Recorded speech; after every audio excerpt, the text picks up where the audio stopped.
আসসালামু আলাইকুম ওয়া রাহমাতুল্লাহি ওয়া বারাকাতুহু। সম্মানিত নাজরিন, আপনারা দেখছেন রুহানি তিব্বি ক্লিনিক। আজ আমি আপনাদের সম্মুখে একটি বিষয় নিয়ে আলোচনা করব। বিষয় এই হলো যে রোগীর আসার পরেও রোগীকে দোয়াদানে ঝাড়ফুঁক করার পরে জিন হাজির হয় না কেন, এ বিষয় নিয়ে আমি কথা কিছু রাখব।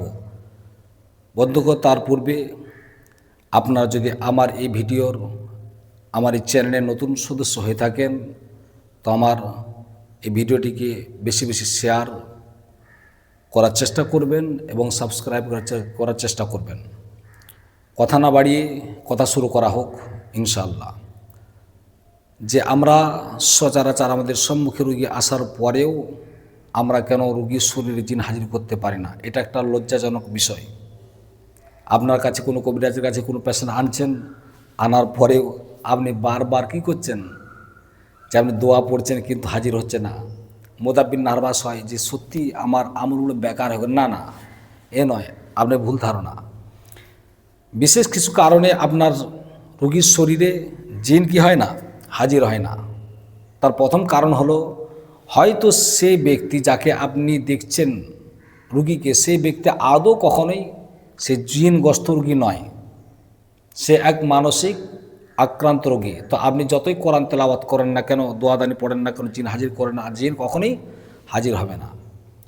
নাম্বার 2, হয়তো ওই ব্যক্তির শরীরে যে জিন যাওয়া আসা করে সে এরকম নর্মাল কোনো জিন নয়, সে এক কবিরাজ বা তান্ত্রিক জিন। যেমন মানুষের মধ্যে নর্মাল এবং তান্ত্রিক হয়ে থাকে কিছু মানুষ, ঠিক ওই রকম হয়তো আপনি যার কাজ করছেন তার শরীরে ওই জিন একজন তান্ত্রিক বা কবিরাজ জিন। তো আপনি যেই কাজ করতে যাচ্ছেন আপনার সমস্ত কাজগুলি সে বেকার করে ফেলছে।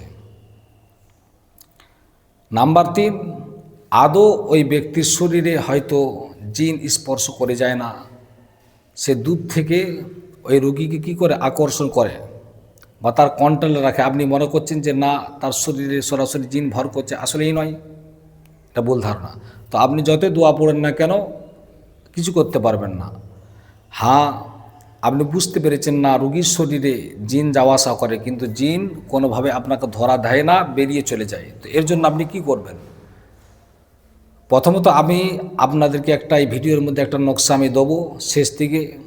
ওই নকশাটি আপনি লিখবেন, লেখার পর রোগীর হাতে বিসমিল্লাহ বলে দেবেন। রোগী যেন বসে, চোখ মুজে এরকমভাবে বসে দিলে কি হয়, ওই তান্ত্রিক জিন যেটা থাকে তার সমস্ত জাদুকে আল্লাহ তাবারক তাআলার ওই কালামের বরকতে কী করে দেয়, ধ্বংস করে দেওয়া হয়। এবার আপনি চারকুল একবার পড়ে, চারকুলকে 4 বার পড়লেন মানে একবার, আবার চারকুলকে একবার পড়লেন 2 বার, আবার চারকুলকে একবার পড়লেন 3 বার, এইরকমভাবে 7 বার আপনি কি করবেন, পড়বেন।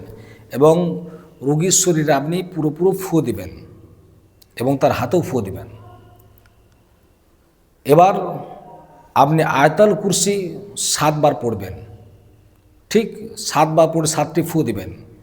এবার শেষে আপনি সূরা আল মুমিনুনের 114 নম্বর আয়াত, আফাহাসিবতুম আন্নামা খালাকনাকুম আবাসা ওয়া আন্নাকুম ইলাইনা লা তুরজাউন ফাতাআলাল্লাহুল মালিকুল হাক্কু লা ইলাহা ইল্লাহু রাব্বুল আরশিল কারীম ওয়া মান ইয়াদউ মা'আল্লাহি ইলাহা আখার লা বুরহানা লাহু বিহি ফাইন্নামা হিসাবুহু ইনদা রাব্বিহি ইন্নাহু লা ইফলিহুল কাফিরুন ওয়া কুর রাব্বি লা ইফলিহুল কাফিরুন ওয়া কুর রাব্বিগফির ওয়ারহামু আনতা খায়রুর রাহিমিন ওয়া কুর রাব্বিগফির ওয়ারহামু আনতা খায়রুর রাহিমিন। এটা বারবার 7 বার করে ঘুরিয়ে পড়বেন।